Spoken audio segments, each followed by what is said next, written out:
Good morning students. हम आपका chapter पढ़े थे, चैप्टर 9 टेम्परेचर। हमने देखा था टेम्परेचर कैसे क्या होता है। टेम्परेचर कुछ नहीं, जो हीट प्रेजेंट होती है हमारे एटमॉस्फेयर में उसको हम टेम्परेचर बोलते हैं। टेम्परेचर कैसे बढ़ता है, कैसे घटता है किसी भी प्लेस का, 3 चीज़ों पे डिपेंड होता है वो। सबसे पहले आइसोलेशन, सोलर आइसोलेशन, जो सन की जो रेज आती है हमारे ऊपर वो डिपेंड करती है कि कितना टेम्परेचर होगा। रेडिएशन की सन की जो रेज हमारे अर्थ पे आती है, तो अर्थ जब बहुत ज़्यादा हीट अप हो जाती है तो वो भी कुछ हीट रेडिएट करती है रिटर्न में, तो उसको हम टेरेस्ट्रियल रेडिएशन बोलते हैं। तो रेडिएशन की वजह से भी एटमॉस्फेयर में टेम्परेचर बढ़ता है। साथ में कन्वेक्शन की वजह से भी बढ़ता है। कन्वेक्शन मतलब जब बहुत ज़्यादा हीटअप हो जाती है, हमारा एटमॉस्फेयर बहुत ज़्यादा हीटअप हो जाता है, तो वो हवा बनकर, जब कोल्ड एयर भी उसमें मिक्स हो जाती है, हॉट एयर भी मिक्स हो जाती है, तब वो हवा बनकर लाइट होके उड़ने लगता है और उसी को ही कन्वेक्शन बोलते हैं। तो कन्वेक्शन की वजह से भी टेम्परेचर बढ़ता घटता रहता है। अब फैक्टर्स अफेक्टिंग द टेम्परेचर, किस टेम्परेचर कहाँ पर ज़्यादा होगा, कहाँ पर कम होगा, किस सीज़न में ज़्यादा होगा, किस सीज़न में कम होगा, ये किस पे डिपेंड करता है। सबसे पहली चीज़ जो होती है, the angle made by the sun rays. Sun rays से जो एंगल बन रहा है उस पर भी डिपेंड होता है कि कहाँ पर ज़्यादा ठंड पड़ेगी, कहाँ पर ज़्यादा गर्मी पड़ेगी और कहाँ पर टेम्परेचर ज़्यादा होगा, कहाँ पर टेम्परेचर कम होगा।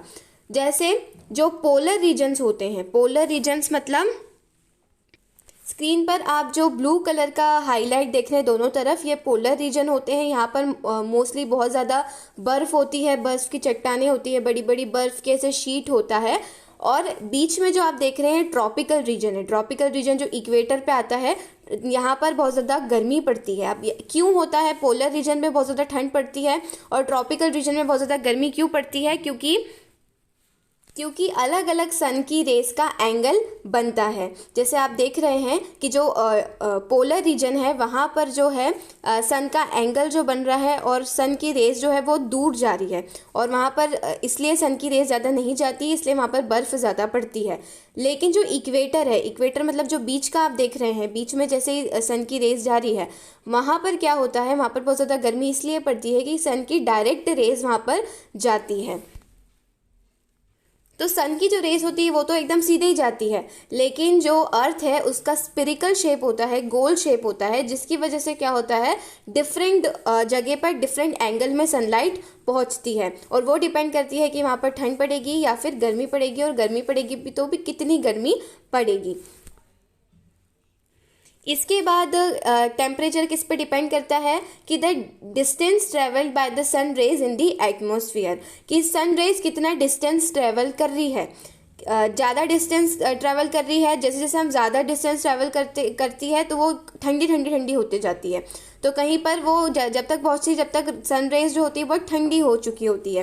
कहीं पर डायरेक्ट सनरेज पड़ती है, जहाँ डायरेक्ट सनरेज पड़ती है वहाँ पर बहुत ज़्यादा गर्मी होती है। जैसे ट्रॉपिकल रीजन आप देखेंगे जो इक्वेटर के बीच में आता है, वहाँ पर बहुत ज़्यादा हॉट क्लाइमेट होता है। वहाँ का हॉट क्लाइमेट क्यों होता है? क्योंकि वहाँ पर डायरेक्ट सन की रेज आती है और वो शॉर्ट रूट फॉलो करती है। बल्कि जब वो पोलर रीजन जो होते हैं वहाँ पर बर्फ़ इसलिए पड़ती है क्योंकि जो सन को बहुत ज़्यादा ट्रैवल करना पड़ता है वहाँ पर पहुँचने के लिए, और जितना ज़्यादा ट्रैवल करती है सन की रेज उतनी ज़्यादा ठंडी होते जाती है, उतनी ज़्यादा वो गर्मी नहीं पहुँच जाती। जितना डिस्टेंस वो सन की रेस फॉलो करती है उतनी उसकी जो इंटेंसिटी ऑफ द हीट होती है, जितनी गर्मी की देने की उसकी क्षमता होती है उतनी कम होती जाती है। इसलिए जो पोलर रीजन में ठंड पड़ती है और ट्रॉपिकल रीजन में डायरेक्ट सनलाइट आती है, जो बी पोर्शन आप देख रहे हैं स्क्रीन पर, वहाँ पर जो इक्वेटर है वहाँ पर डायरेक्ट सन की लाइट आ रही है। इसी वजह से यहाँ पर ज़्यादा हॉट क्लाइमेट होता है, जबकि ऊपर की तरफ सन की रेस को बहुत ज़्यादा ट्रैवल करना पड़ता है, बहुत दूर का रास्ता करना पड़ता है। इसकी वजह से इंटेंसिटी जो ऑफ द हीट होती है, हीट की गहराई जितनी होती है वो कम होती जाती है, इसलिए यहाँ पर ज़्यादा गर्मी की रेस नहीं पड़ती। इसके साथ साथ एक ये भी होता है कि जो पोलर रीजन होते हैं वहाँ पर हॉरिजॉन्टल रेस पहुँचती है, और जो इक्वेटर में होते हैं वहाँ पर वर्टिकल रेस पहुँचती है। वर्टिकल रेस मतलब जो आपको फर्स्ट दिख रही है एकदम सीधे, और हॉरिजॉन्टल रेज मतलब जो कि टेढ़ी मेढ़ी होके जा रही है, हॉरिजॉन्टल है, टेढ़ी है थोड़ी। तो आप स्क्रीन पे भी देख सकते हैं कि जो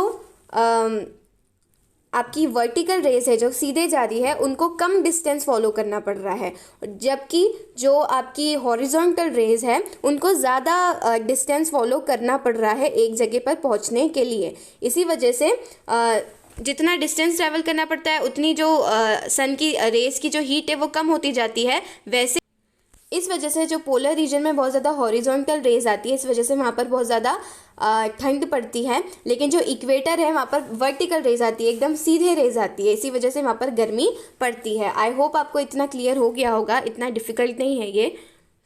इसके बाद जो फैक्टर इन्फ्लुएंस करता है कि टेम्परेचर कितना होगा वो है height from the sea level. Sea level से कितनी हाइट है।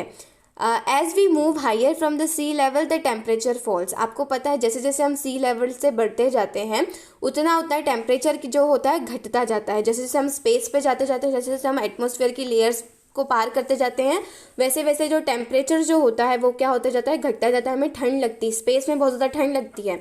The mountains are cooler than the plains. और जब आप माउंटेन्स की तरफ जाते हैं, जैसे माउंटेन्स जो होते हैं वो सी लेवल से ऊपर होते हैं, तो जैसे जैसे आप माउंटेन्स की जगह पर जाते हैं तो वहाँ पर हमें क्या लगती रहती है, ठंड लगना स्टार्ट हो जाती है। वहाँ का जो टेम्परेचर हो जाए वो होता है वो जनरली कम होता है, गिर जाता है। तो टेम्परेचर किस जगह का ज़्यादा होगा किस जगह का कम होगा वो किस पे डिपेंड करता है कि उसका लैटिट्यूड क्या है, कि वो अगर वो प्लेन्स पे है, अगर सी लेवल के उधर है तो ज़्यादा टेम्परेचर नहीं होगा। लेकिन जब पहाड़ी वाला इलाका जैसे आता जाता है, जैसे जैसे माउंटेन्स वाला इलाका आता है वहाँ का टेम्परेचर क्या हो जाता है, कम हो जाता है, ठंड वहाँ पर ज़्यादा पड़ती है। तो height from the sea level भी एक फैक्टर है जो इन्फ्लुएंस करता है टेम्परेचर को। इसके साथ साथ ड्यूरेशन ऑफ द डे भी एक चीज़ है जो डिपेंड करता है कि टेम्परेचर कितना होगा। ड्यूरेशन ऑफ द डे का मतलब होता है कि कहाँ पर, जहाँ पर सुबह हो जाती है, दिन दोपहर हो जाती है, तो टेम्परेचर क्या, दोपहर में सबसे ज़्यादा टेम्परेचर होता है दिन में, तो दोपहर जैसे होती है तो टेम्परेचर क्या होता है, ज़्यादा होता है। जैसे सुबह सुबह का टाइम होता है और जब शाम का टाइम होता है और रात में जैसे ही हम देखते हैं तो टेम्परेचर एकदम से क्या हो जाता है, बहुत ज़्यादा नीचे आ जाता है, हमें ठंड लगने लग जाती है। तो ड्यूरेशन ऑफ द डे भी डिपेंड करता है।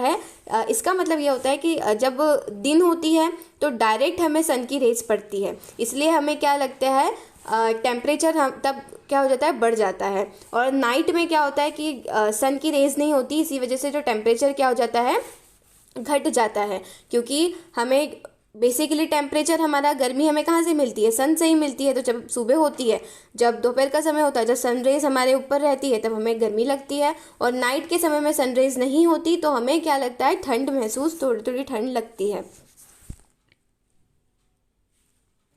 तो ये होते हैं फैक्टर्स जो टेम्परेचर को इन्फ्लुएंस करते हैं कि क्या एंगल बन रहा है सनरेज का, सनरेज कितना ज़्यादा ट्रैवल कर रही है, जितना ज़्यादा ट्रैवल करेगी उतना ज़्यादा कम हीट वो देगी। हाइट सी लेवल से कितनी हाइट है तो वो डिपेंड करता है टेम्परेचर कितना होगा। ड्यूरेशन ऑफ द डे कौन सी है, अगर रात है तो टेम्परेचर ज़्यादा होगा, अगर रात है तो टेम्परेचर कम होगा, अगर दिन है तो टेम्परेचर ज़्यादा होगा। तो ऐसे टेम्परेचर डिपेंड करता है। इसके बाद हमें एक और याद रखने की चीज़ ऐसी है कि why the temperature in the cities is too high. ये क्वेश्चंस जो है कि सिटीज़ में जैसे गांव वगैरह हम जहाँ पर जाते हैं वहाँ पर थोड़ी ठंड लगता है, हमें बहुत अच्छा महसूस होता है। लेकिन जब हम सिटीज़ में रहते हैं तब वहाँ का टेम्परेचर जनरली बहुत ज़्यादा होता है। हमें सिटीज़ में जहाँ पर हम रहते हैं वहाँ पर बहुत ज़्यादा गर्मी हमें लगती है। तो ऐसा क्यों होता है, इसका रीज़न ये है क्योंकि सिटीज़ जो है वो कंजस्टेड बहुत ज़्यादा होती है। सिटीज़ में बहुत ज़्यादा पास लोग रहते हैं, बहुत सारी बिल्डिंग्स होती हैं, बहुत सारी सड़कें बनी होती हैं, जो कि क्या हो जाती है, हीट को अपने अंदर ट्रैप कर लेती है। और हीट को ट्रैप करने की वजह से टेम्परेचर जो होता है वो हमेशा सिटीज़ जो होते हैं उसमें बढ़ा हुआ ही होता है in comparison to villages and countryside वगैरह, जो गांव वगैरह होते हैं वहाँ पर ज़्यादा दूर दूर मकान होते हैं और वहाँ पर ज़्यादा रोडें, बिल्डिंग्स, ये सब चीज़ें नहीं होती, जिसकी वजह से वहाँ का टेम्परेचर कंजस्टेड इलाका नहीं होता वहाँ पर, इसलिए वहाँ पर हीट ज़्यादा ट्रैप नहीं होती अपने आप से। जो हमने कन्वेंशन वाली प्रोसेस देखी है कि जो कि जब सनरेज बहुत ज़्यादा आती है तब वो कूल एयर के साथ मिक्स होके क्या होती है, एक जगह से दूसरी जगह ट्रैवल करती रहती है। तो यही चीज़ जो है वो सिटीज़ में नहीं हो पाती। सिटीज़ में सब लोग बहुत कंजस्टेड इलाके में रहते हैं, जिससे कन्वेंशन वाली जो प्रोसेस है वो ठीक से, कन्वेक्शन वाली जो प्रोसेस है वो ठीक से हो नहीं पाती है, जिससे जो टेम्परेचर है वहाँ का बड़ा ही हुआ ही रहता है। इसके बाद why poles are covered with snow. एक क्वेश्चन ऐसा भी हो सकता है कि जो पोलर रीजन्स होते हैं, पोलर रीजन मतलब जो अटलांटिका वगैरह होते हैं, वहाँ पर इतनी सारी बर्फ़ क्यों होती है? क्योंकि हमने देख लिया, क्योंकि जो सन है, सन की रेस को बहुत ज़्यादा ट्रैवल करना पड़ता है वहाँ पहुँचने के लिए, क्योंकि अर्थ जो है वो गोल है और वहाँ जब तक वो पहुँचती है तो वो बहुत ज़्यादा ट्रैवल करती है, तो इतनी ज़्यादा गर्म रेज नहीं वो दे पाती। इसके बाद एंगल जो बनता है सन का, वो भी डायरेक्ट एंगल नहीं बन पाता है, जिससे वो डायरेक्ट उसकी सनरेज नहीं आती है। तो इस वजह से वहाँ पर क्या होता है कि ठंड बहुत ज़्यादा पड़ती है, बर्फ़ की बड़ी बड़ी चट्टानें होती हैं। तो इस सेशन में बेसिकली हमने क्या पढ़ा कि हमारी एयर कैसे हीट होती है, आइसोलेशन, रेडिएशन एंड कन्वेक्शन से। अब आप कैसे याद रखोगे? सोलर रेडिएशन क्या होती है? जो हमें सन के ऊपर से जो रेज आती है वो सोलर रेडिएशन होती है।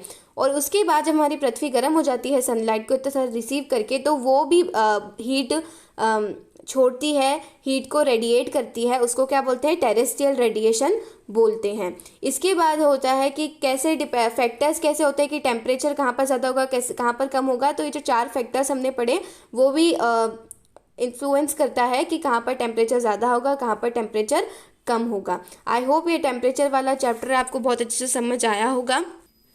Thank you and have a nice day.